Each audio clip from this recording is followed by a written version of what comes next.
Alors bonjour à tous, merci tout d'abord d'être présents avec nous. Aujourd'hui on va parler du coup de la gestion et de la sécurisation des ruptures du contrat de travail. Donc avec Mathieu, on est parti sur les procédures de rupture du contrat de travail qui sont les plus régulières ou les plus délicates. Par exemple, le licenciement économique, puisqu'il y a quand même beaucoup de modes de rupture et en une heure, on n'aura pas le temps de tous les déchiffrer, donc on est vraiment parti sur les plus courantes ou les plus régulières. On va mêler ensemble une approche qui est plus juridique et managériale. Donc moi, je vais partir plus sur le côté juridique, donc les procédures, les délais à respecter, et Mathieu sera plus sur le côté de ressources humaines managériales. Je vais commencer à me présenter. Donc, je suis Lucas Morès-Canton. Je suis juriste en droit social depuis maintenant 5 ans. Et je suis spécialiste de tout ce qui est relations individuelles et collectives du contrat de travail. Donc, j'ai pu faire une multitude de ruptures du contrat de travail en accompagnant des employeurs de tailles diverses et variées. Et je suis juriste chez Orcom, donc, qui est une structure qui dispose de 52 sites en France et 10 sites à l'étranger. Et on intervient sur plusieurs pôles de compétences, donc de la gestion, de la fiscalité, de l'audit, de la paye et du juridique entreprise, société et juridique social. Et on dispose dans chaque pôle de compétences de surcompétences dans des secteurs d'activité variés. Par exemple, moi, je fais beaucoup d'agricole, d'immobilier, de BTP, et d'autres de mes collègues font plus de médico-social ou d'autres secteurs d'activité. Voilà. Maintenant, je vais laisser Mathieu se présenter ActiveForce. Bon, bonjour à toutes et à tous. Donc moi, Mathieu Larvol, ça fait 18 ans maintenant que je travaille dans le domaine des ressources humaines. Alors avec un passé, une quinzaine d'années en entreprise, plutôt en PME. Donc je suis sur la région de Quimper en Bretagne. Hop là, le diapo avance tout seul. Donc 15 ans d'entreprise, 10 ans sur un poste de DRH où j'ai eu l'occasion effectivement sur ces postes-là de travailler sur la gestion et la sécurisation des ruptures de contrat de travail qui nous intéresse aujourd'hui. Depuis 3 ans, donc je travaille pour ActiveForce, donc sur la partie conseil en ressources humaines, toujours auprès des TPE, des PME, donc conseil RH. ActiveForce c'est une filiale du groupe Orcom, spécialisée en conseil en ressources humaines avec différents métiers, enfin de l'entrée du salarié, puisqu'on fait du recrutement, du conseil en ressources humaines sur différentes problématiques, différentes thématiques. On fait de la formation, on fait de la gestion individuelle des salariés, gestion de carrière, bilan de compétences, placement individuel et collectif. Et on fait aussi de la paye en partenariat avec Orcom.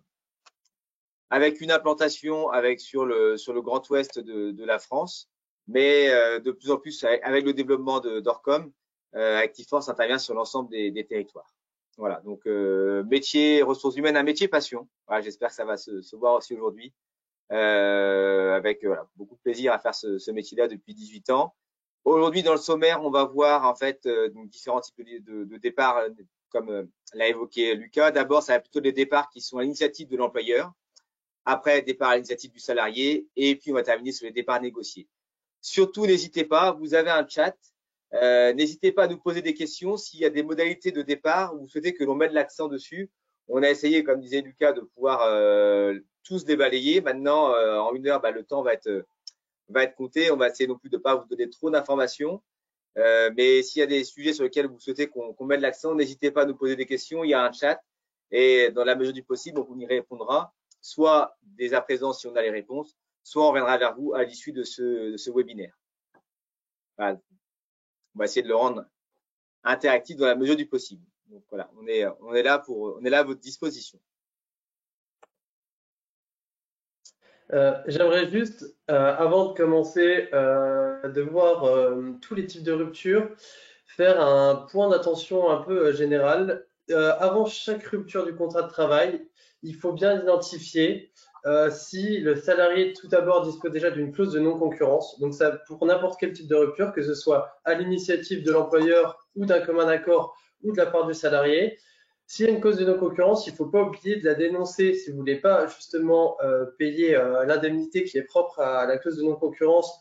Il faut bien la dénoncer avant la rupture du contrat de travail. Donc ça, il faut en être attentif et bien être vigilant là-dessus. Et surtout de savoir si votre salarié est protégé. Puisque vous savez qu'un salarié qui est protégé, donc qui dispose soit d'un mandat syndical, soit au sein de votre entreprise, ou à l'extérieur, ou bien un salarié qui est membre d'un CSE, si vous en avez un, dispose d'une procédure particulière, que ce soit de licenciement ou même de rupture conventionnelle, où il vous faut l'accord d'inspection du travail et il faut aussi l'accord du CSE. Enfin, une réunion de CSE doit être mise en place avant toute procédure ou de rupture de contrat de travail pour ce type de salarié. Donc, il faut bien être vigilant sur ces deux points-là. Donc, on va débuter par le licenciement disciplinaire. Donc, c'est un des licenciements à l'initiative de l'employeur qui est le plus courant. Donc, vous savez qu'en vertu de votre pouvoir disciplinaire, vous pouvez prononcer du coup des licenciements pour faute. Attention, il faut bien que le motif soit réel et sérieux et que la sanction elle soit proportionnée au motif invoqué. Donc, tout d'abord, le grief qui est reproché au salarié doit motiver un licenciement, puisqu'avant, vous savez que vous avez par exemple une mise à pied qui est possible à titre disciplinaire ou un avertissement. Et ensuite, il faudra choisir aussi la gravité du licenciement. Donc, la faute simple, donc faute qui n'est pas assez grave pour cesser immédiatement le contrat de travail du salarié. Du coup, ce qui va donner le droit au salarié à une indemnité de licenciement et un préavis exécuté. Si vous pensez que la faute ou une multitude de fautes doit faire cesser immédiatement et rend impossible le contrat de travail du salarié, le maintien du contrat de travail du salarié dans l'entreprise, on peut partir sur le licenciement pour faute grave.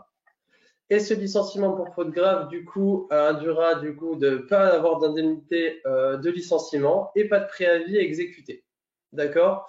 Attention, le salarié pourra toujours contester auprès du Conseil des prud'hommes et le juge pourra toujours rétrograder la gravité de la faute en faute simple.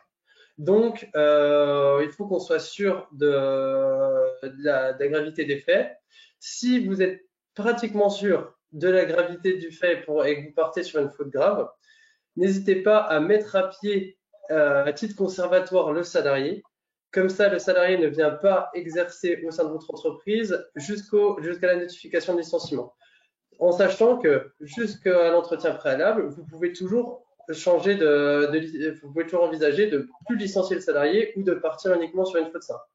Ça ne vous obligera pas en cas de licenciement. Si vous mettez mise à pied le salarié à titre conservatoire, vous n'êtes pas obligé de maintenir jusqu'au bout le licenciement en faute grave. Tu peux passer la slide, Mathieu, du coup. Tac. Alors, le licenciement pour faute, comme vient de le dire Lucas, il y a trois types de fautes, hein, faute grave, simple ou lourde. Et en fait, c'est l'entretien préalable au licenciement. Un des points importants, c'est que le licenciement n'est pas prononcé. Ça, c'est vraiment des choses qu'il faut vraiment bien avoir en tête quand vous êtes en entretien.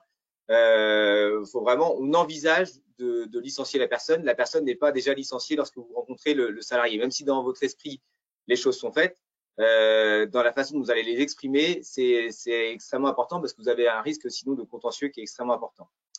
Donc pour ça, pour bien sécuriser la procédure, il est essentiel de préparer l'entretien préalable de manière minutieuse. Donc ça veut dire recueillir des faits précis, avoir les preuves nécessaires. Ça peut être des témoignages, ça peut être des documents, ça peut être des mails, des procédures non respectées, il y a plein de choses. Et il est extrêmement important de rester objectif tout au long du processus. Et c'est un moment qui est délicat où l'employeur doit rester factuel et éviter tout jugement de valeur pour limiter les risques de contestation ultérieure. Et par expérience, c'est vraiment un exercice qui est délicat où l'on peut facilement être influencé par nos émotions parce que quand on arrive sur un stade de licenciement, il peut y avoir de la colère, il peut y avoir de la déception. Et donc forcément, toutes ces émotions-là qui sont souvent assez négatives peuvent nous influencer dans notre façon de faire. Moi, le conseil que je peux vous donner justement sur la préparation, c'est de vous entraîner de faire des simulations avec une personne de confiance. Et là, ça va vous permettre, parce que vous l'aurez fait par le passé, d'arriver de manière plus neutre à l'entretien, d'avoir anticipé certaines questions que vous n'auriez pas forcément anticipées si vous n'avez pas fait cette simulation. Et la personne, idéalement, qui sera en face, qui fera la simulation, viendra vous chercher là où vous n'allez pas vous attendre. Pour la petite histoire, ma femme, moi, elle est responsable RH, et donc on a fait des simulations ensemble. Ça m'est déjà arrivé par le passé. Ça m'est arrivé d'ailleurs de m'énerver sur ma femme parce que je lui dis, non, ces arguments-là ne sont pas acceptables. Bref, c'est la petite histoire. Et puis en fait, ce qui s'est passé, c'est que le jour où je suis arrivé en entretien, justement préalable de licenciement, ça m'a permis de rester calme et donc de rester aussi factuel. Lorsque vous faites aussi un licenciement pour faute, vous avez une possibilité, c'est que vous ayez un conseiller extérieur qui vienne assister le salarié. Alors là-dessus, quelques points rapidement. Déjà, bon, en général, il va vous présenter votre carte. Si ce n'est pas le cas, demandez-lui qu'il vous présente sa carte pour justifier qu'il est bien conseiller extérieur. Son rôle, c'est une posture. Il est là pour défendre le salarié. Et même si parfois, voilà, il peut avoir des arguments qui peuvent vous agacer parce que il est habitué, il est rompu à ce type d'exercice. Il est là donc du coup son rôle quand même pour interpréter les faits d'une manière qui défend mieux le salarié, même si cela de votre point de vue ça peut sembler biaisé ou injuste. Mais c'est important de prendre ce recul-là. En tout cas, moi c'est venu avec le temps parce que j'ai eu quand même des échanges avec des conseillers après, soit post rendez-vous, soit post entretien, etc., qui reconnaissaient en fait très clairement que des salariés méritaient d'être licenciés. Mais voilà, c'était leur rôle, c'était de le défendre. C'est un peu comme un avocat quand il va au tribunal, il y a l'avocat de la défense, l'avocat de partie qui attaque. Son rôle, c'est pareil, l'avocat de la défense, même si on défend une personne qui est pas défendable, qui est de notre point de vue qui est pas défendable, il est là pour le faire. Ça peut être énervant, ça peut être frustrant, mais voilà, de garder ce recul-là aussi pour ne pas avoir le moins possible, en tout cas d'agacement ou d'énervement par rapport aux arguments qui vont pouvoir être utilisés par ce conseiller extérieur. Donc, deux petits points de vigilance sur toujours ce licenciement pour faute. Donc, on n'oublie pas qu'il y a un délai de prescription de 2 mois à partir du jour où vous avez eu connaissance des faits. Donc, dès que vous avez connaissance des faits, vous avez 2 mois pour lancer la procédure de licenciement, donc pour envoyer une convocation à un entretien préalable. Les faits qui sont antérieurs aux 2 mois sont prescrits. Donc, vous ne pouvez pas justement motiver un licenciement sur des faits qui sont antérieurs aux 2 mois. Donc, très important. Et une sanction, une faute exercée par le salarié ne peut pas faire l'objet de 2 sanctions. Donc, si vous avez déjà averti le salarié sur une première faute, vous ne pourrez pas motiver un licenciement sur cette même faute. Donc, il faut être attentif là-dessus puisque ça peut casser votre procédure de licenciement et ce sera une facilité pour le salarié de contester la motivation du licenciement. Pour ce qui est de la procédure, donc c'est la slide d'après. Donc, on n'oublie pas de convoquer le salarié en mentionnant que vous envisagez d'aller jusqu'au licenciement. Comme vous avez dit Mathieu, vous n'êtes pas obligé, mais il faut bien le mentionner que c'est une possibilité d'aller jusqu'au licenciement. Vous mettez bien la date, le lieu, l'heure de l'entretien et surtout, vous rappelez bien au salarié la possibilité de se faire assister et où il peut trouver la liste des conseillers du salarié. Donc, à la mairie de son adresse postale et au lieu de la DTETS, de l'inspection du travail de votre département. Ensuite, vous attendez 5 jours ouvrables, c'est très important avant l'entretien préalable. Ça lui laisse du coup, normalement, ça doit laisser le temps au salarié d'aller chercher un conseiller d'extérieur et de se préparer à l'entretien. Donc, vous avez l'entretien préalable dont vous a parlé Mathieu, où là, le but, c'est d'avoir un échange avec le salarié. Et le but aussi pour le salarié, c'est de vous faire changer d'avis sur possiblement la sanction qui sera donnée au salarié. Ensuite, vous attendez bien 2 jours ouvrables avant la notification du licenciement. Donc, vous avez eu l'entretien le mardi. Vous pouvez notifier le licenciement seulement, du coup, le vendredi. Dans la notification de licenciement, là, il faut être bien rigoureux. Il faut motiver le plus possible l'ensemble des griefs qui sont reprochés et vous mettez des dates très précises, des dates précises sur le jour des greffes et même si vous avez les heures des greffes qui sont reprochées aux salariés, vous mettez tout. Sachant que cette notification de licenciement, elle va créer les contours de la motivation. Donc, s'il y a une contestation auprès du conseil des prud'hommes plus tard, le juge va seulement se fixer sur cette notification de licenciement et vous ne pourrez pas rajouter d'autres faits qui ne sont pas inscrits dans la notification de licenciement. Vous ne pourrez pas dire oui, mais un autre jour il a fait ça, donc regardez, la notification semble motivée. Non, c'est uniquement sur les faits qui sont inscrits au sein de la notification de licenciement. Donc, c'est primordial d'être très précis et de tout indiquer dans cette notification de licenciement. En sachant qu'un licenciement qui est contesté sur les faits, c'est un licenciement qui est injustifié, donc qui peut aller jusqu'à des indemnités qui peuvent être conséquentes selon le barème Macron. Et en cas d'irrégularité, donc par exemple de délais qui ne sont pas respectés, les juges peuvent donner une indemnité qui peut aller jusqu'à 1 mois de salaire. Donc, on peut très vite chiffrer. Donc, il faut bien être attentif à bien respecter les délais et à bien indiquer au maximum tous les griefs avec le plus de précision possible au sein de la notification de licenciement. Voilà. Alors, Lucas, j'ai une question sur cette partie-là, sur cette notification. Nous pouvons indiquer des fautes ayant un délai supérieur à 2 mois pour une interrogation.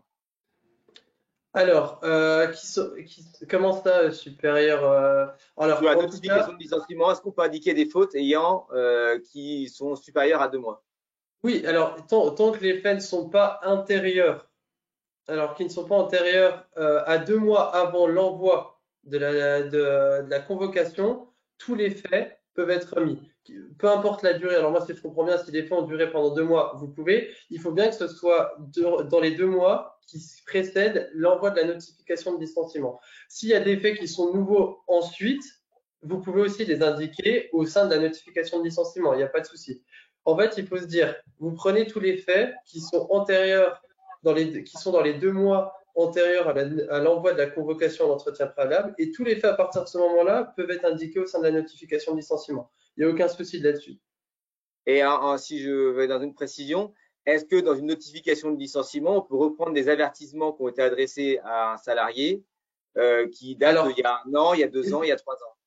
effectivement, vous pouvez indiquer que les faits ont déjà été avertis, mais par contre, ces faits-là ne pourront pas motiver le licenciement, puisqu'ils ont déjà fait l'objet de sanctions. Mais on peut toujours rappeler que, effectivement, ces faits ont déjà été sanctionnés auparavant, donc ça peut, entre guillemets, le fait d'avoir plusieurs sanctions, ça peut permettre au juge de déclarer qu'effectivement, il y a déjà, on va dire, un casier disciplinaire pour le salarié, mais c'est pas ça qui va motiver le licenciement du salarié.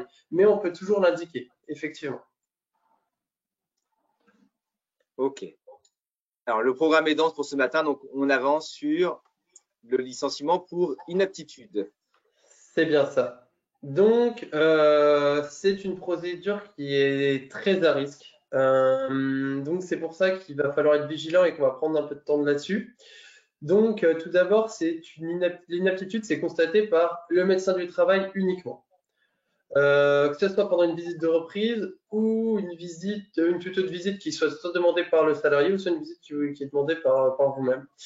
Il faut aller assez vite puisque pendant un mois, il n'y a pas de maintien de rémunération. Donc, si la visite d'aptitude est par exemple le 26 avril, vous avez jusqu'au 25 mai pour tout faire, puisqu'après, à partir du 26 mai, du coup, vous aurez une reprise des salaires. Euh, il faut tout de suite regarder si l'inaptitude elle est professionnelle ou non professionnelle, parce que ça va modifier la procédure. On regarde aussi tout de suite si une dispense de reclassement a été cochée par le médecin du travail. Attention, il faut être attentif là-dessus, puisque on a des jurisprudences dans lesquelles le médecin du travail a coché une dispense de reclassement et a réécrit en dessous euh, quelque chose qui du coup dérogeait à la dispense de reclassement. Donc si vous avez un doute là-dessus, vous n'hésitez pas à contacter le médecin de travail qui a fait l'inaptitude pour lui demander si vous êtes bien dispensé de toute démarche de reclassement. Là-dessus, c'est essentiel. Et surtout, une jurisprudence qui est récente, et il faut être attentif, dès que vous avez un avis d'inaptitude d'un salarié, vous ne pouvez plus licencier pour un autre motif. Donc, vous ne pouvez plus licencier même pour faute disciplinaire. Il n'y a que la rupture conventionnelle qui est possible. Donc ça vous engage à licencier ou à reclasser le salarié dès l'avis d'inaptitude. On peut passer à la slide d'après, Mathieu. Alors, du coup, dès que vous avez cet avis d'inaptitude, pardon, vous passez directement à des demandes de précision auprès du médecin du travail. C'est essentiel. Première chose que vous faites, c'est une demande de précision. S'il y a une dispense de reclassement, vous demandez bien à ce que le médecin du travail confirme qu'il y a bien de dispense de reclassement et que vous n'avez pas à reclasser le salarié. Et vous pouvez passer directement à la procédure de licenciement pour inaptitude. S'il n'y a pas de dispense de reclassement, vous demandez des précisions sur le reclassement, donc sur les postes qui pourraient être possibles dans l'entreprise. Est-ce que ce seraient des postes en télétravail? Est-ce que ce seraient des postes administratifs? Et qu'est-ce qu'il entend par inaptitude? Est-ce que c'est l'inaptitude à son poste de travail ou est-ce que ça peut être avec d'autres charges de travail? Enfin, on demande le plus de précision possible. S'il y a un CSE, on convoque le CSE en indiquant qu'il y a une démarche de reclassement qui va être effectuée au sein de l'entreprise. À chaque fois que vous trouverez des postes qui peuvent être adéquats au reclassement du salarié, vous demandez au CSE ce qu'il en pense et aussi vous renvoyer une lettre recommandée au médecin du travail ou alors vous échangez par mail avec le médecin du travail pour lui demander si les postes qui ont été trouvés sont conformes à ses prescriptions. C'est essentiel pour montrer votre bonne foi sur la recherche de reclassement. Pour qu'en cas de contestation du salarié, vous avez bien démontré votre bonne foi dans la recherche de reclassement, que votre recherche de reclassement était loyale et sérieuse. La recherche de reclassement, elle se fait au sein de votre entreprise. Et si vous faites partie d'un groupe, elle doit se faire sur l'ensemble du groupe, sur le territoire national. Les entreprises du groupe qui sont à l'extérieur de la France ne comptent pas. Vous faites juste des mails au sein de vos filiales ou des autres entités du groupe dans lesquelles vous indiquez si des postes sont disponibles. Une fois que tout ça est passé, soit vous n'avez pas trouvé de poste, vous passez directement à la procédure de licenciement pour une aptitude qu'on verra après. Si des postes ont été trouvés, on propose aux salariés les postes qui ont été trouvés. On laisse un délai de réflexion de l'ordre de 15 jours à peu près. Et il y a deux possibilités. Soit le salarié, du coup, accepte les offres de reclassement et il est reclassé. S'il refuse, donc soit vous décidez de continuer les recherches en pensant qu'il y a possiblement d'autres postes pour démontrer votre bonne foi. Toutefois, s'il refuse, depuis le 1er janvier 2017, les ordonnances Macron, l'obligation de reclassement est réputée satisfaite dès lors que l'employeur a proposé un emploi qui prend en compte l'avis des indications du médecin du travail et qui permet de motiver le licenciement pour inaptitude. Donc, on peut passer du coup à la prochaine slide. Donc, tu peux partir sur. Oui, effectivement. Alors déjà, moi, de mon côté, avant d'élargir sur la partie orientation professionnelle de l'inaptitude, prendre un peu de recul sur comment gérer et sécuriser les retours des contrats de travail. Et donc là-dessus, moi, j'ai une conviction qu'une des façons de maximiser les chances de sécuriser les retours des contrats, quelles qu'elles soient, et au-delà évidemment de ce que disait Lucas de respecter les procédures, c'est de faire en sorte que la fin de contrat se passe dans les meilleures conditions possibles ou à minima dans les moins mauvaises. Et en effet, il est bien plus rare en fait qu'un employeur soit attaqué au prud'homme lorsque la rupture s'est bien passée. Et majoritairement, la saisie des prud'hommes, elle se fait lorsque l'émotion qui domine chez la personne qui quitte l'entreprise, c'est la colère. Et donc, dans la mesure du possible, il faut tout faire pour limiter cette colère. Je reviens sur le licenciement pour inaptitude. Il y a plusieurs façons de l'aborder d'un point de vue RH. Il y a un angle d'attaque que je voulais vous proposer, c'est la réorientation. Parce que souvent, quand on arrive sur une inaptitude, c'est qu'on est peut-être sur un poste où on est arrivé au bout, pour plein de raisons qu'elles soient. Et comment est-ce qu'on peut, plutôt que de rester sur la fin d'un projet, enclencher une démarche pour aller sur quelque chose de plus positif et de plus constructif. Donc, le médecin a déclaré inapte, je reviens pas sur tout ce qu'a dit Lucas, mais la réorientation, ça permet d'aider les salariés à envisager justement une nouvelle voie. Et cela peut inclure justement des partenariats avec des organismes de formation. Donc, on va aller former le salarié, des bilans de compétences. Voilà, alors, je sais que nous, chez Actiforce, on fait des bilans de compétences, mais c'est souvent des personnes qui sont en inaptitude qui viennent nous voir, alors soit parce que c'est les employeurs qui les orientent, soit c'est parce que les salariés via leur compte personnel de formation qui viennent nous voir en nous disant voilà, sur ce poste-là, bah, je peux plus, voilà, pour des raisons physiques, pour des raisons parce que je suis arrivé au bout en termes de compétences ou parce que j'en peux plus de ce poste-là, ça peut arriver aussi, je ne m'y retrouve plus, je m'épanouis plus.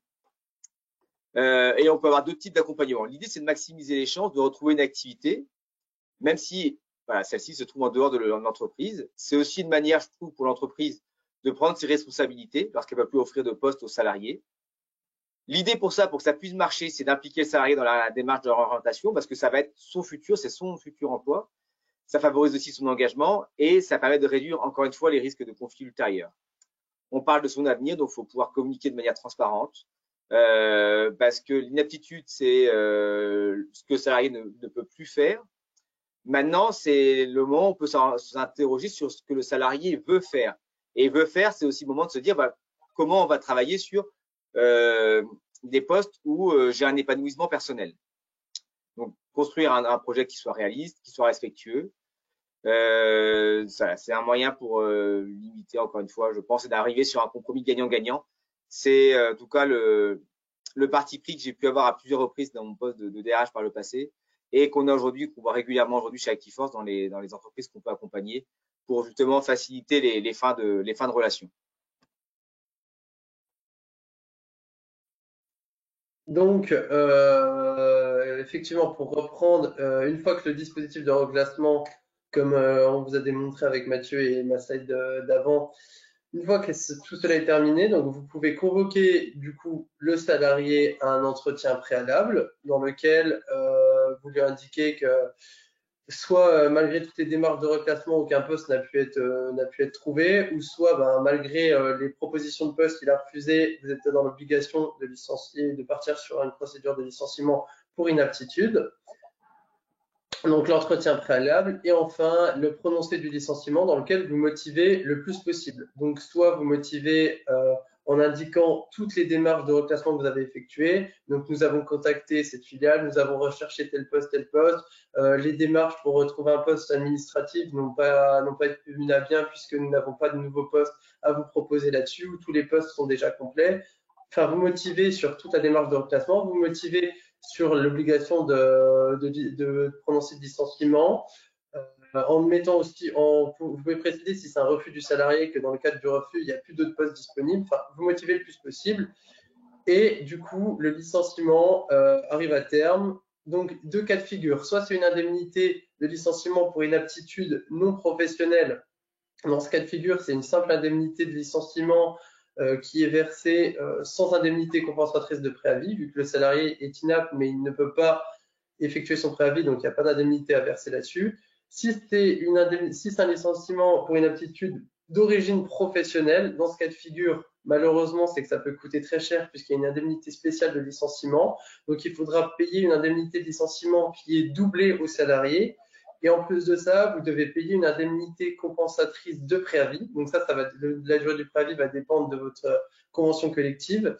Mais malgré que le fait que le salarié ne puisse pas faire son préavis vu qu'il est inapte, la jurisprudence considère défavorablement l'employeur que vu que c'est professionnel, c'est quelque part la faute de l'employeur, donc c'est la faute de l'employeur si le préavis ne peut pas être effectué, donc le salarié dispose de l'indemnité compensatrice de préavis. Donc, dans ce cas de figure, effectivement, ça peut très vite chiffrer en cas d'inaptitude professionnelle. Donc, d'où l'intérêt d'être vigilant sur cette procédure, puisque si vous avez déjà une inaptitude pro, excusez-moi, et des sommes astronomiques à verser, si en plus de ça vous avez une contestation et d'autres indemnités à verser, ça peut être très conséquent. J'ai deux questions pour toi, Lucas. Ouais. Alors, peut-on demander à la médecine du travail de convoquer un salarié en arrêt depuis plusieurs mois pour santé mentale, dans l'hypothèse de déclarer le salarié inapte à son poste? Effectivement, on peut toujours demander une visite médicale à l'initiative de l'employeur, c'est tout à fait possible. Après, ça va dépendre de votre médecine du travail. Moi, j'ai déjà essayé avec certains de mes clients. Parfois, la médecine du travail considère qu'elles n'ont pas le temps, donc ne voudront pas. Mais vous pouvez toujours tenter en espérant qu'une inaptitude soit prononcée. Moi, je le tente tout le temps avec mes clients quand des salariés sont en maladie depuis longtemps, en sachant que ça, vous n'oubliez pas, dès qu'il y a une absence pour maladie qui dure, vous avez l'obligation de prévoir du coup une visite de reprise parce que durant cette période, le contrat reste encore suspendu et c'est souvent au cours de cette visite de reprise que l'inaptitude est démontrée. Mais vous pouvez toujours, durant l'arrêt de maladie du salarié, demander une visite tout court à la demande de l'employeur en espérant qu'une inaptitude soit déclarée par le médecin du travail. Mais ça ne fonctionne pas souvent. Mais c'est une possibilité qui vous est offerte. Et une autre question, si l'employé ne veut pas dans toutes les propositions qui lui ont été faites? Alors, comme je vous disais, alors là, c'est à vous de voir. Soit vous continuez les recherches de reclassement si vous pensez qu'il y en a, pour démontrer d'autant plus votre bonne foi, mais comme je vous disais, c'est que depuis janvier 2017, on considère que si vous avez fait des offres qui sont conformes aux prescriptions du médecin du travail et à un avis d'inaptitude, donc vous pouvez directement passer à la procédure de licenciement pour inaptitude. Vous avez démontré votre bonne foi et ça motive le licenciement. Ce que vous faites, c'est qu'une fois que vous avez proposé tous les postes, avant de proposer les postes aux salariés, si vous avez un CSE, vous réunissez le CSE, vous leur proposez aussi les postes. Et surtout, les postes, vous envoyez un message au médecin du travail. Soit il valide, s'il valide justement ces postes qui sont proposés aux médecins du travail, les postes qui sont proposés aux salariés, si le salarié les refuse, pour moi, vous passez directement au licenciement pour inaptitude. S'il y a une absence de réponse de la part du médecin du travail sur sa boîte mail ou suite à l'envoi d'un courrier en lettre recommandée, vous passez aussi parce que l'absence de réponse vaut validation. Et si par contre le médecin du travail vous dit non, mais ces postes par contre ils sont pas conformes à la catégorie du salarié, à son niveau de compétence, à ses diplômes, là par contre c'est pas loyal, c'est pas sérieux. Là vous pouvez continuer à chercher d'autres postes. Après, si vous n'avez rien à proposer, vous n'avez rien à proposer. Après, ce sera à vous, en cas de contestation, de prouver qu'il n'y avait pas d'autres postes disponibles. Donc voilà. Donc en cas de refus, si les postes ont été validés par le médecin du travail, oui, effectivement, vous pouvez passer directement au licenciement pour inaptitude. Mais toujours bien échanger, c'est le mot d'ordre, c'est toujours bien échanger avec le médecin du travail et avec le CSE s'il existe pour démontrer votre bonne foi dans la recherche de reclassement. Alors, on avance donc avec un motif de licenciement sur lequel on va passer très rapidement avec Lucas. On s'est concerté en préparant ce webinaire. C'est le licenciement pour insuffisance professionnelle. Donc, c'est pas un licenciement disciplinaire. Et pourquoi on va passer très rapidement dessus? Parce que c'est un licenciement, en tout cas dans nos pratiques respectives, qu'on considère vraiment risqué. Parce que démontrer les insuffisances, c'est compliqué. Il faut pouvoir avoir des preuves, il faut pouvoir documenter. L'employé, enfin, c'est un motif de licenciement qui est à risque.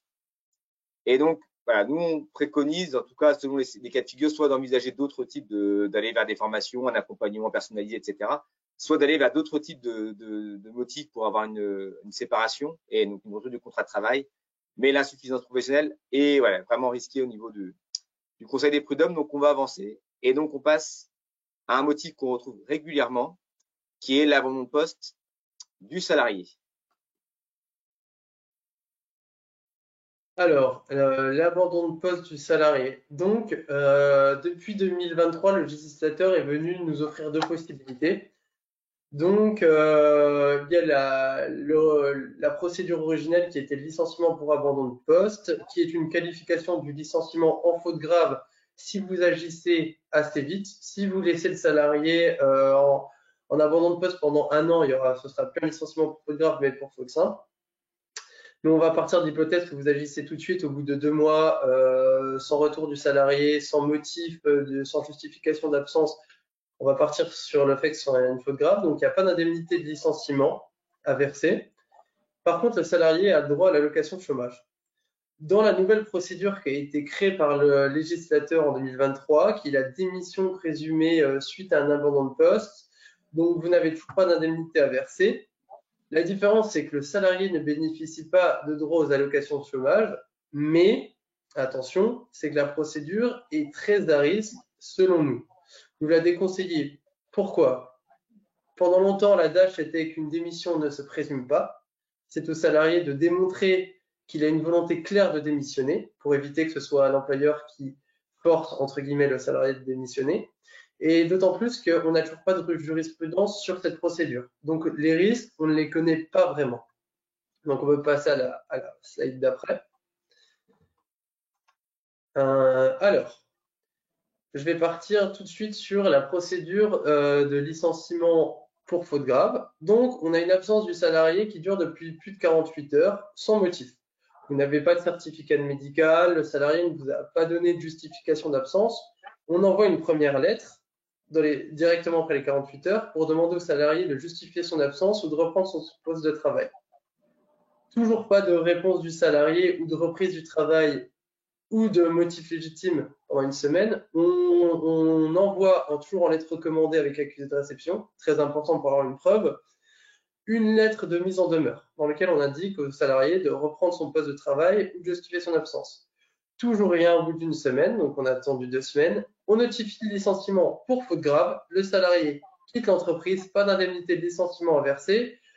Juste dans la notification de licenciement, vous indiquez bien que les documents de solde de tout compte seront qui est rare par le salarié, donc ce sera à lui de venir les chercher. Vous lui mettez à disposition au sein de l'entreprise, dans lequel il y aura son indemnité, comme d'habitude, compensatrice de congés payés, mais c'est tout. Et les documents forcément pour Pôle emploi, etc. Et vous attendez une réponse du salarié. Vous envoyez toutes les lettres recommandées à la dernière adresse postale connue du salarié. On ne pourra pas vous le reprocher, même si le salarié n'habite plus à la dernière adresse postale du salarié, c'est pas grave puisque vous, ce que demandent les conseillers prud'homaux et les juges prud'homaux, c'est d'envoyer à la dernière adresse qui vous est connue. Pour la procédure d'abandon de poste, donc de démission présumée suite à un abandon de poste, on vous la déconseille, mais on vous la présente. Alors en soi, vous avez l'absence du salarié pendant plus de 48 heures. Vous envoyez du coup une lettre de mise en demeure où vous demandez au salarié de justifier son absence ou de reprendre son travail. Vous patientez 15 jours. En l'absence de ces 15 jours, le salarié, il est présumé démissionnaire s'il n'y a pas de réponse de sa part, s'il n'y a aucune reprise d'activité ou s'il y a une absence de motif fourni par le salarié. Donc, c'est-à-dire qu'il n'y a pas de motif qui vous semble pertinent. Donc, pas de motif, on va dire, légitime. Les motifs légitimes, selon le législateur, ça peut être des raisons médicales, ça peut être un droit de grève. Donc, si le salarié vous dit au bout de 12 jours, bah, je suis en grève, il n'est pas présumé démissionnaire, donc il reste dans l'entreprise forcément. Ou une raison médicale, il vous dit, bah, j'étais à l'hôpital. On vous déconseille, pourquoi c'est que en fait, les juges concluent que la présomption d'émission, elle n'est pas retenue et que si au bout des 15 jours, le salarié vient tenter une action auprès du Conseil des prud'hommes, on va dire 2 mois après, en disposant que le salarié n'a jamais voulu démissionner et qu'en fait, il ne pouvait pas vous répondre, notamment, je ne sais pas, en disant qu'il était dans l'impossibilité de répondre puisqu'il allait au secours d'un proche de sa famille qui était gravement malade durant laquelle il ne pouvait pas répondre parce qu'il habitait au fin fond de la montagne. Est-ce que les juges ne pourraient pas considérer que c'est un motif légitime, donc le salarié n'était pas présumé démissionnaire et requalifier cette démission en licenciement sans cause réelle et sérieuse, donc avec les conséquences financières que cela pourrait vous induire en tant qu'employeur. Donc, il faudrait s'assurer qu'il n'y ait aucun manquement qui soit déjà tout d'abord possible de votre côté et de s'assurer que le salarié n'ait aucun motif légitime par la suite. Donc, c'est pour ça que nous, en l'absence de jurisprudence conséquente qu'on a pu apercevoir auprès d'autres employeurs, on considère que cette procédure est encore trop à risque, qu'elle ait été initiée uniquement par le législateur et que ça a été uniquement poussé par France Travail, puisqu'il y avait beaucoup de procédures qui étaient intentées pour permettre aux salariés de bénéficier de Pôle emploi en accord avec l'employeur. Du coup, on a mis en place cette procédure à la va-vite, sans laquelle on n'a toujours pas de jurisprudence conséquente. On n'a pas encore d'arriéré pour vous dire d'enclencher ce type de procédure. Donc, on vous conseille encore de partir sur la procédure de licenciement pour faute grave. Alors, j'ai deux questions sur l'abandon de poste. Il y en avait une autre qui est arrivée après sur l'inaptitude. Je viendrai après l'abandon de poste. Donc, que faire lors d'un abandon de poste pour un contrat CDD? En effet, la nouvelle loi ne parle que de l'abandon pour un CDI. Nous traitons du coup l'abandon de poste en faute.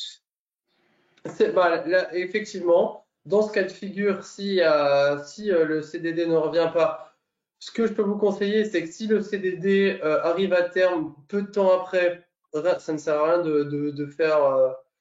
de débuter une procédure. Vous laissez la procédure, le CDD couler jusqu'au terme en faisant des bulletins de paye à zéro et dans tous les cas, ça ne change rien. Si effectivement le CDD dispose encore de 3-4 mois avant l'échéance, dans ce cas de figure, vous partez sur une procédure de rupture anticipée pour faute grave en respectant à peu près la même procédure de licenciement que le licenciement pour faute grave, mais au lieu de notifier un licenciement pour faute grave, vous faites une rupture anticipée pour faute grave. Voilà. Et une autre question, si un salarié est absent sans motif une semaine sur deux, je ne peux rien faire car le délai est trop court. Alors, s'il est absent une semaine sur deux, effectivement, le problème, c'est que là, dans ce cas de figure, ce qu'il faut faire, c'est de faire un avertissement, par exemple, pour chaque absence sans justification, mais vous ne pourrez pas licencier le salarié pour faute grave, vu qu'à chaque reprise, il revient et il vient casser cette procédure de licenciement pour faute grave. Ce qui est possible de faire, c'est d'avertir le salarié pour chaque absence. Et une fois que vous êtes à plusieurs avertissements, vous pourrez licencier le salarié pour faute grave due à ses absences. Ce ne sera pas le licenciement pour abandon de poste, ce sera un licenciement pour faute grave et la faute grave pourra être constituée par les diverses absences qui ont été constituées par le salarié.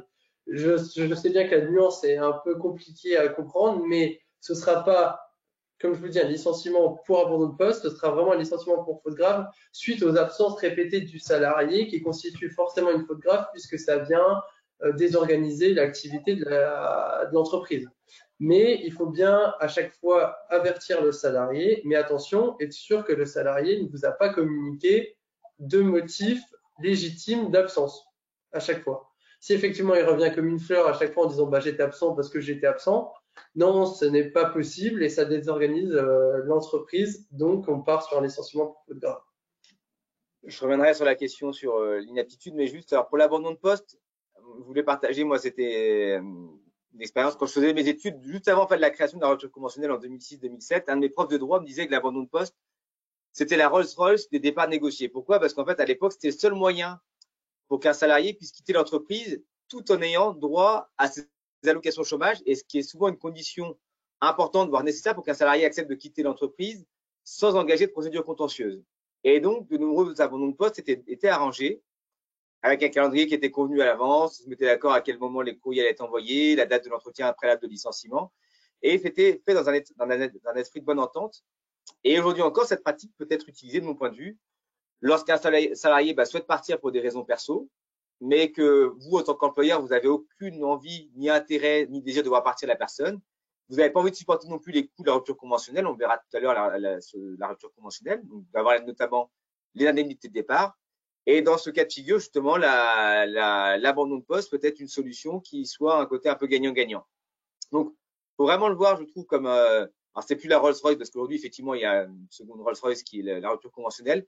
Mais ça reste un outil utile au terme de management pour pouvoir mettre fin à des relations contractuelles de manière coordonnée. C'est à utiliser évidemment avec discernement et uniquement dans des cas qui sont appropriés. Avant de passer, parce qu'en plus, j'ai encore plein de sujets, mais je reviens sur une question qui était quelle est la durée légale pour demander une visite auprès de la médecine du travail, Lucas? La durée légale pour demander, alors suite à une absence du salarié, c'est dans les 8 jours qui suivent la reprise du salarié. C'est ça. Alors, le licenciement économique. Alors, le licenciement économique. Donc là, on va faire vite, même si on va prendre du temps sur la procédure puisqu'elle est un peu délicate. Donc, il y a 4 types de motivation de licenciement économique. Donc, les difficultés économiques. Si je résume, ça peut être la perte d'une grosse commande ou de plusieurs commandes importantes ou la baisse du chiffre d'affaires. Attention, la baisse du chiffre d'affaires ou des commandes, elle doit être démontrée via une durée entre des trimestres, de comparer. Par exemple, pour une entreprise de moins de 11 salariés, donc il doit avoir sur un trimestre comparatif, donc par exemple, si je dois démontrer que du premier trimestre de l'année 2024 par rapport au premier trimestre 2025, il y a une baisse significative de mon chiffre d'affaires entre les deux. C'est ce qu'il faut démontrer au juge en cas de contestation pour pouvoir motiver les difficultés économiques. Les mutations technologiques, donc ça c'est pour démontrer que voilà, il y a une transition à faire au sein de ma boîte. Par exemple, je vais prendre, je sais pas, un centre commercial, je dois licencier des caissières puisqu'en fait il y a une mutation économique, on a mis en place beaucoup de caisses automatiques. Donc ça peut motiver un licenciement économique. La réorganisation de l'entreprise. Donc ça permet de réorganiser l'entreprise pour sauvegarder la compétitivité. Donc là, ça permet de motiver un licenciement économique sans qu'on ait de réelles difficultés économiques.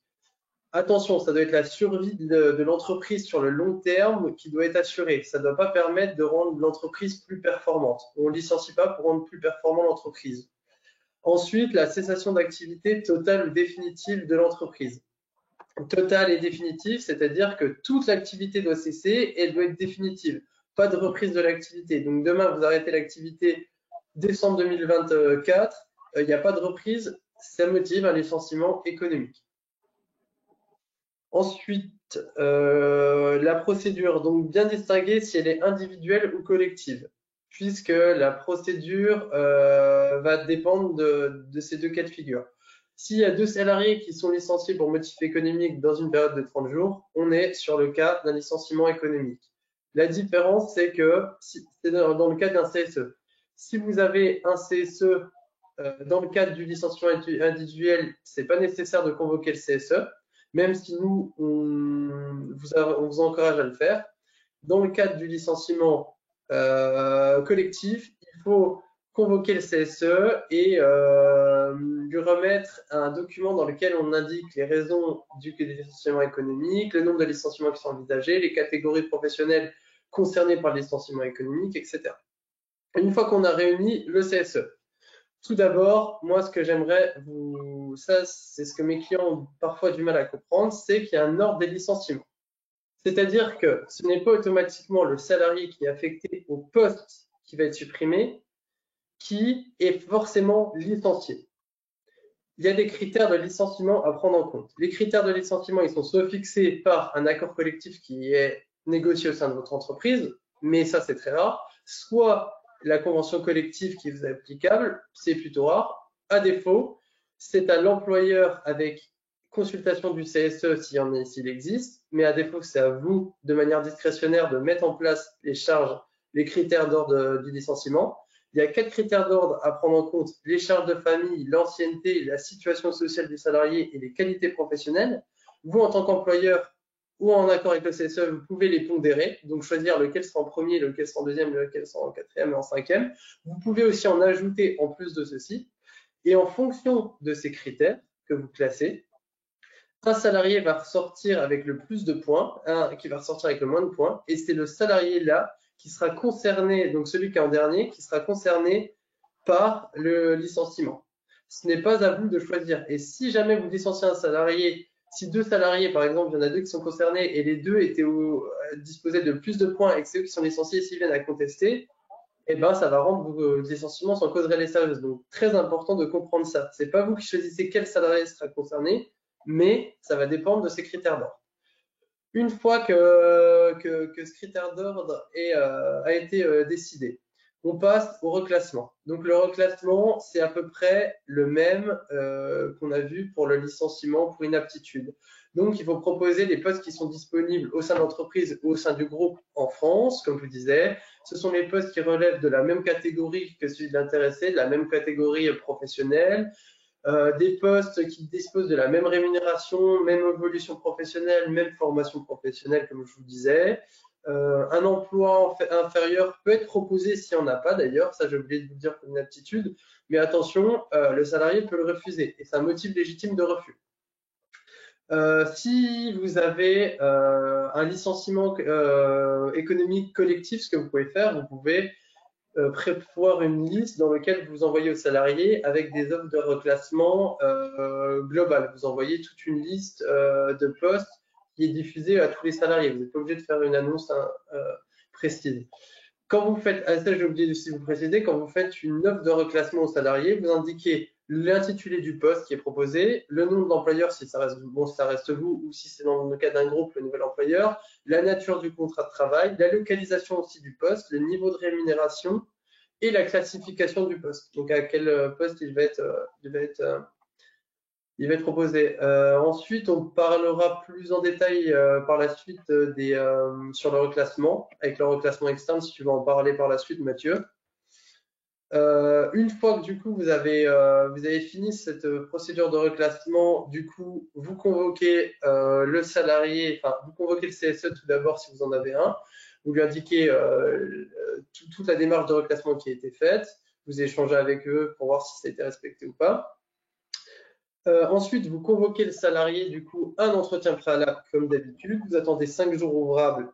Attention de bien respecter ce délai dans lequel le salarié peut aller voir un conseiller extérieur ou aller voir un membre du CSE pour qu'il soit accompagné, qu'il se prépare à l'entretien. Au cours de cet entretien préalable, comme d'habitude, vous échangez avec lui sur l'impossibilité de reclassement, sur les difficultés économiques de l'entreprise, du pourquoi, du comment. Vous en êtes arrivé là, enfin vous n'êtes pas obligé de tout justifier, mais voilà, vous démontrez qu'il y a une perte des commandes, etc. Et surtout, vous proposez le contrat de sécurisation professionnelle, très important. Mathieu va vous le présenter par la suite. Vous proposez le contrat de sécurisation aux salariés et à partir de cette proposition, un délai de 21 jours de réflexion va être laissé aux salariés pour l'acceptation ou le refus de ce contrat de sécurisation de l'emploi. Et après cet entretien préalable dans lequel vous avez proposé le CSP, vous pouvez notifier un licenciement à titre conservatoire au minimum 7 jours après. Et au terme des 21 jours, donc ça on le verra par la suite, mais il y a le terme du contrat interviendra. Une fois que la notification de licenciement du contrat de travail a été faite, il faudra bien notifier à la DREET, donc l'inspection du travail, que le licenciement économique a été fait et qu'il a été réalisé au sein de votre structure. Très important de notifier ça à l'inspection du travail. Donc, le terme du contrat intervient. Donc, il va dépendre de deux choses. Si le salarié accepte le CSP, il intervient du coup à la fin du délai d'acceptation, donc les 21 jours, donc les 21 jours qui débutent au jour, le lendemain de l'entretien préalable. Donc, l'entretien a été le 16, donc le 17, le délai de 21 jours continue et à partir de 21 jours, du coup, si acceptation du CSP par le salarié au cours de cette période, terme du contrat de travail. À défaut, s'il refuse, c'est à la fin du préavis. Mathieu, je te laisse présenter le CSP. Alors, je vais faire le maître du temps. Et donc là, je vois qu'il est déjà 11h53, donc je vais faire très, très, très vite. Alors, sur le licenciement économique, Lucas a dit beaucoup de choses. Le reclassement, c'est une obligation, notamment de faire appel à un cabinet externe pour pouvoir faire l'accompagnement sur un reclassement lorsqu'un PSE. C'est lorsqu'il y a plus de 1000 salariés. Donc, ça concerne une minorité quand même d'entreprises. En fait, l'accompagnement, en fait, ça avait un partenariat. C'est l'objectif, c'est d'offrir un soutien individuel et collectif aux salariés pour les aider à se réorienter, à retrouver un emploi. Donc, souvent, il y a des bilans de compétences, il y a des ateliers de recherche d'emploi, il y a des formations ciblées, et ainsi qu'un accompagnement personnalisé qui vient en complément de ce que France Travail peut proposer. Il y a l'indemnité qui est proposée dans le cadre d'un licenciement économique avec le CSP qui est plus importante que dans le cadre d'un départ dans l'allocation de chômage classique. On est proche du salaire en emploi pendant environ un an. Mais voilà, donc en fait, tout ça pour dire rapidement, c'est que dans le cadre d'un licenciement économique, on peut mettre en place des accompagnements, plus de 1000, moins de 1000 évidemment, hein, c'est vrai, un petit peu le plus, peu le moins, pour accompagner les salariés vers le retour à l'emploi et aussi faciliter parfois ces mesures qui sont douloureuses lorsque vous avez des licenciements économiques. Après, il y a un point qui est important aussi, c'est que lorsque vous avez un licenciement économique, il y a, si c'est pas une fermeture de site, il va y avoir des équipes qui vont rester. Et là, c'est une partie qui est délicate parce qu'il est nécessaire de gérer correctement les équipes qui vont rester en place. Les salariés, en fait, peuvent ressentir de l'incertitude, de l'anxiété, de la colère, de la culpabilité. Et il est important de répondre à ces préoccupations de manière proactive. Je vous l'ai mis dans le vert, mais dans mon conseil, la nature a horreur du vide. Et plus vous serez transparent et sincère, moins vous risquez de voir apparaître des inquiétudes irrationnelles. C'est vrai pour le licenciement économique, mais c'est vrai pour toutes les situations managériales. Plus vous serez actif, plus vous allez pouvoir communiquer et expliquer ce qui se passe, moins vous avez de risques de voir apparaître soit des fantasmes, soit des approximations, des inquiétudes irrationnelles. Et ça, c'est important. Et encore plus dans ces phases-là d'un licenciement économique où vous avez ce risque-là. L'objectif de tout ça, c'est de remobiliser les équipes pour donner du sens à leur travail et d'éviter aussi une fuite des salariés qui vont rester, parce que le constat qu'on peut avoir, c'est que ce sont souvent les meilleurs qui vont partir en premier parce qu'ils vont se dire, bah tiens, j'ai plus confiance dans l'entreprise dans laquelle je suis. Donc, première étape essentielle, évidemment, c'est la communication. De mon point de vue, partager clairement les raisons qui ont conduit au licenciement économique de manière transparente et sans ambiguïté. Pour ça, l'objectif, c'est de dissiper les rumeurs, rétablir le plus possible un climat de confiance, et les salariés doivent comprendre, la situation de l'entreprise et les mesures qui ont été prises pour assurer la pérennité. Ensuite, il y a une chose qui est importante, c'est d'impliquer, de mon point de vue, les équipes restantes sur le nouveau projet d'entreprise pour qu'elles puissent s'approprier ce nouveau projet, se sentir vraiment impliquées, être partie prenante de la relance. Ça donne du sens au travail, ça permet de créer une dynamique positive malgré le contexte qui est difficile. Et j'en parle d'autant plus que j'ai été récemment dans un groupe de DRH et il y avait une responsable RH en fait qui partageait ce cas de figure d'un licenciement éco, une start-up qui était passée forte croissance à une centaine de salariés, qui avait dû, crise de croissance, se séparer de la moitié de ses salariés, qui avait énormément communiqué sur les raisons, sur le nouveau projet d'entreprise, et puis au bout d'un an, ils sentaient bien qu'il y avait encore des difficultés, qu'il y avait un malaise qui perdurait. Et en fait, en creusant, ils se sont rendus compte que les équipes, pour une partie d'entre elles, n'ayant pas été impliquées dans ce nouveau projet d'entreprise, ne se sentaient pas impliquées et pas partie prenante. Et en fait, le projet avait été vraiment communiqué de manière très descendante, et donc certains vraiment s'étaient pas sentis appropriés. Donc c'est vraiment ce côté-là qui est important de dire comment on reconstruit un projet d'entreprise après un moment qui peut être vécu comme un traumatisme, comme le licenciement économique. Je passe vite et je passe maintenant à la période d'essai. Alors, la période d'essai, le constat, c'est qu'il y a, je vois beaucoup d'employeurs, même de managers, qui abordent ça comme en disant, bah, il y a une épée de Damoclès au-dessus de la tête de la personne qu'on va embaucher. Ça, pour moi, c'est la pire des façons d'aborder la période d'essai parce que c'est d'augmenter significativement les chances qu'il y ait une rupture de la période d'essai. Et les périodes d'essai qui fonctionnent bien, c'est celles où on dit comment je vais faire pour donner toutes les chances pour que la période d'essai fonctionne bien. Donc, pour ça, un accompagnement personnalisé. J'ai un process d'intégration dès le premier jour, dès l'arrivée de la personne. Comment je mets en place des feedbacks qui vont être constructifs? Comment je fais en sorte de pouvoir aider la personne aussi à s'intégrer? Parce que forcément, lors des premières semaines, des premiers mois, il y aura des choses qui seront en décalage avec ce que vous allez attendre. Parce que forcément, c'est un nouvel environnement, des nouveaux collègues, un nouveau poste, des nouveaux outils.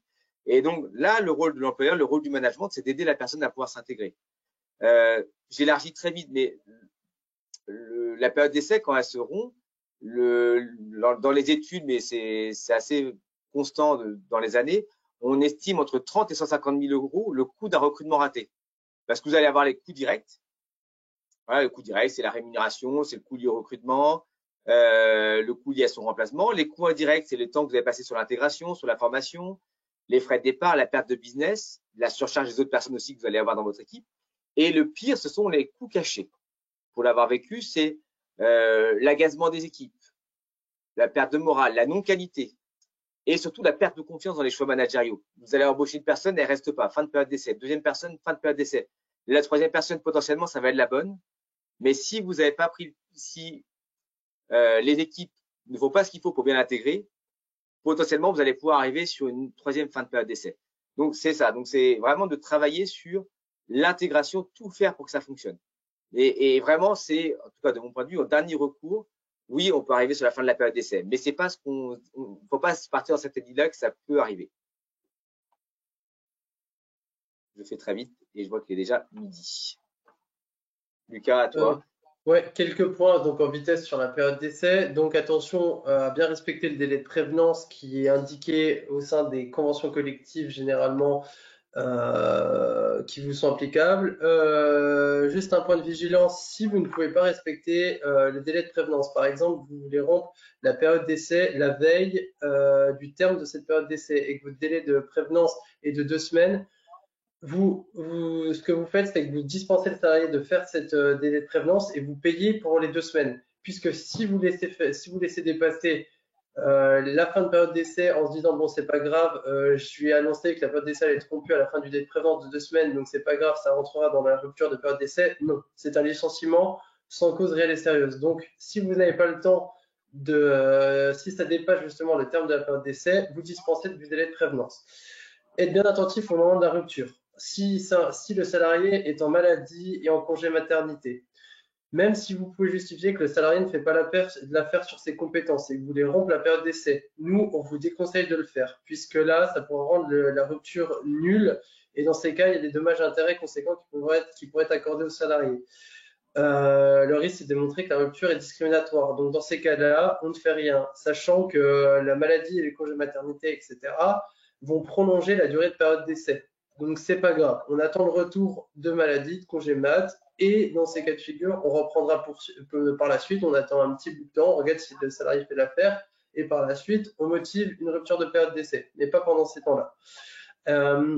Surtout, on motive jamais une rupture de période d'essai. Le risque, c'est quoi? C'est de mettre des fautes dedans. S'il y a des fautes dedans, on repart sur la procédure disciplinaire qui s'applique. Donc, avec un entretien préalable, les échanges, enfin la convocation, l'entretien préalable et tout ce qui s'ensuit.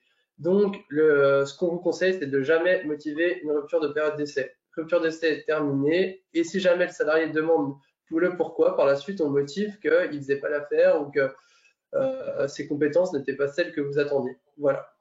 Ça répond à la question qui vient d'arriver. Peut-on arrêter une période d'essai sans motif sérieux?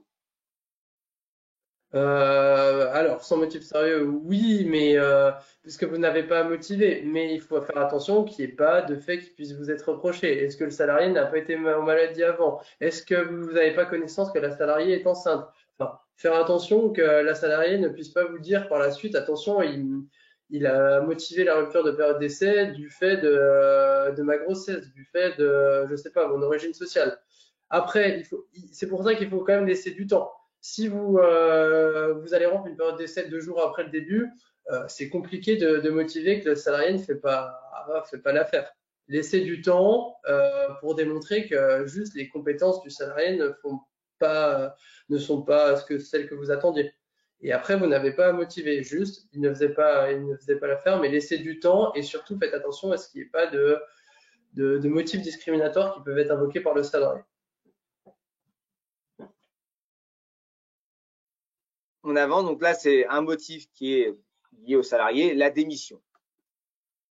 Sur la démission, dans les enjeux managériaux, c'est comprendre les raisons de la démission. Je pense que ça, c'est quelque chose qui est parfois oublié, parce qu'il y a des démissions, effectivement, où l'employeur n'y peut rien, mais il y a des démissions où il y a des choses qui peuvent être améliorées dans le management, dans les process, dans les outils, dans l'organisation du travail, etc.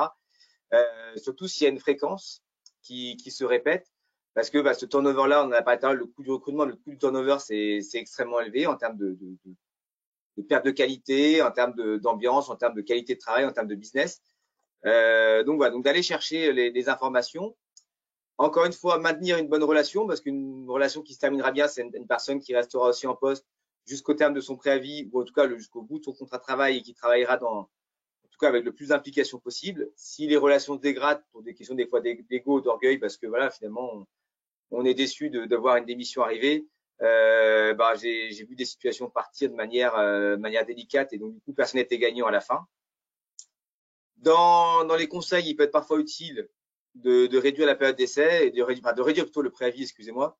Garder une personne qui est contre-productive, qui a plus du tout envie de rester, qui a déjà la tête à son futur emploi si jamais elle est démissionnée pour un autre emploi, ça n'a que peu d'intérêt, ça coûte souvent plus que ça rapporte. Voilà, donc vraiment ça peut être à manier avec parcimonie, mais le préavis, c'est finalement quand une personne démissionne, vous avez un préavis de 2, 3, 4 mois.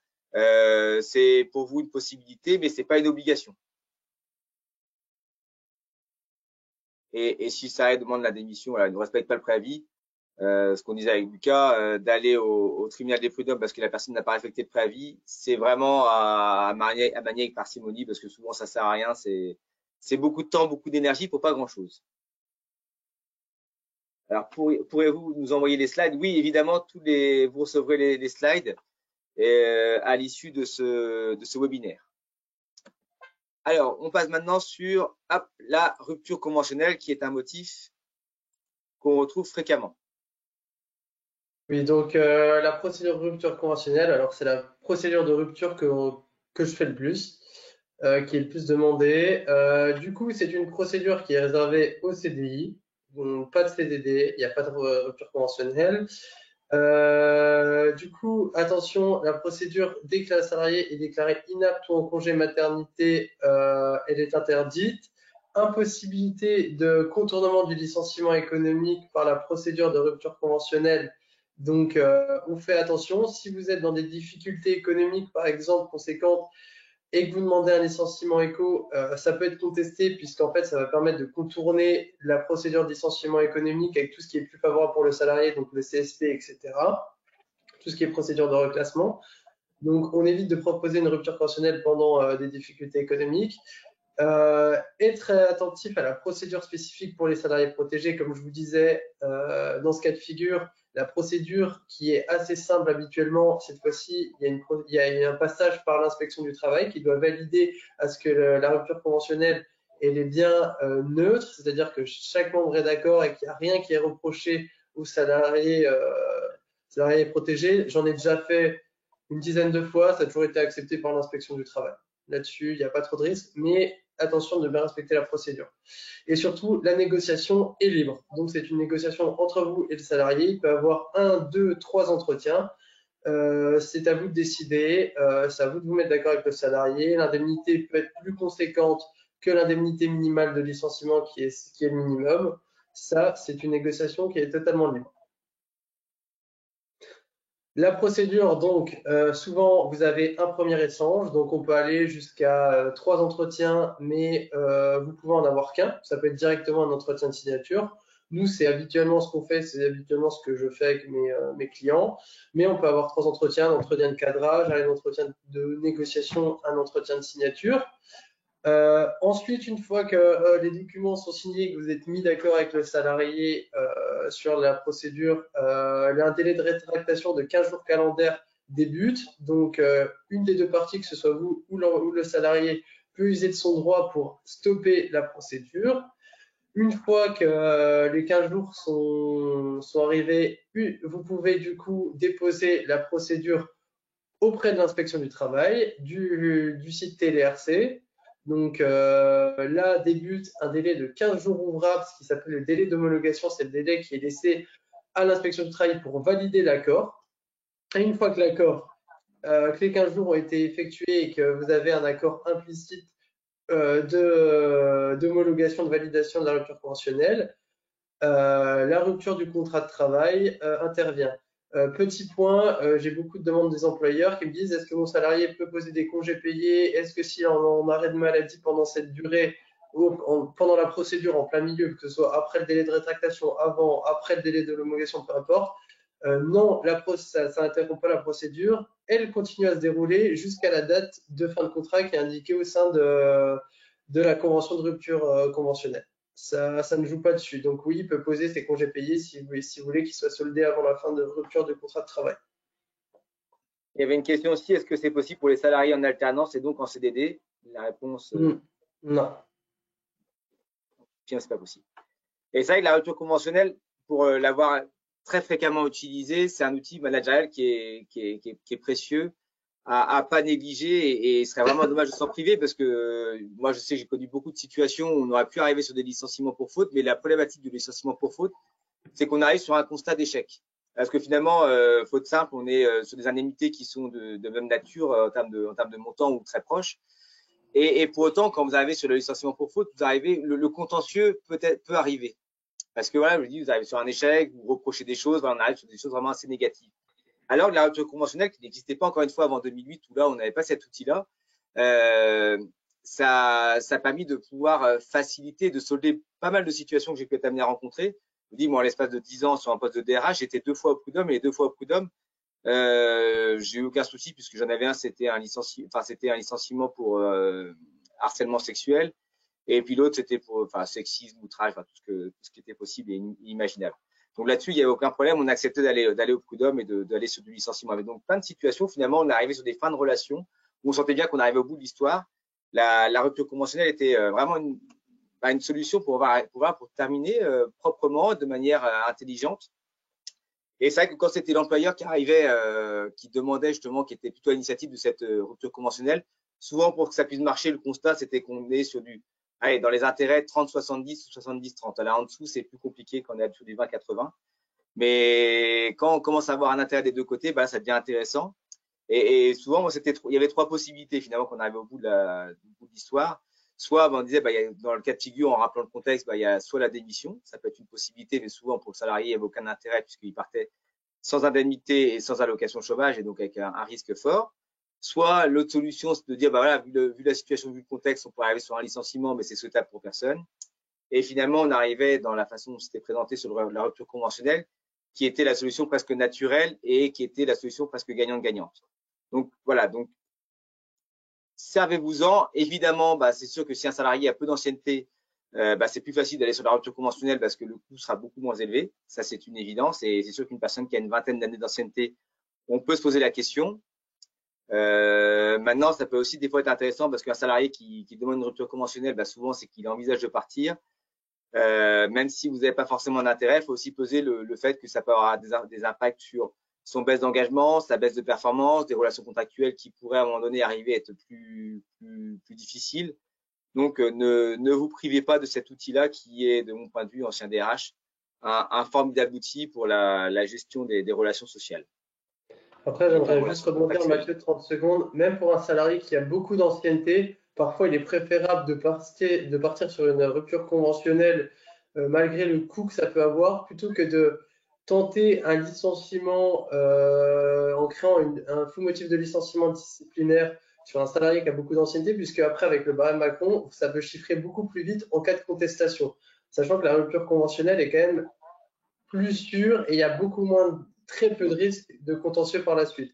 Donc, si vraiment, comme disait Mathieu, vous sentez que le salarié n'est plus concerné ou que ça devient limite une brebis galeuse ou qu'il n'apporte plus rien, vaut mieux partir sur une rupture conventionnelle malgré les 30 ans d'ancienneté que de partir sur un full motif de licenciement pour le sortir avec une contestation par la suite, parce qu'avec 30 ans d'ancienneté et le barème Macron, ça peut très vite chiffrer. Et c'est exactement ça. Moi, c'est vraiment quelque chose que j'ai retenu de mes anciens dirigeants qui me répétaient très souvent. C'est jamais de se poser la question de combien ça coûte, mais surtout du combien ça rapporte. C'est vrai pour les RC comme dans plein de choses dans le domaine des ressources humaines, mais il y a les coûts et les bénéfices qui sont non seulement financiers, effectivement, il y a la masse salariale, les conflits potentiels, l'arrêt de travail, mais aussi la question sur le climat social, parce qu'une personne qui va être dans une phase de contentieux, qui va plus être impliquée, ça peut avoir des répercussions énormes sur toute l'entreprise, ça peut même amener à des démissions.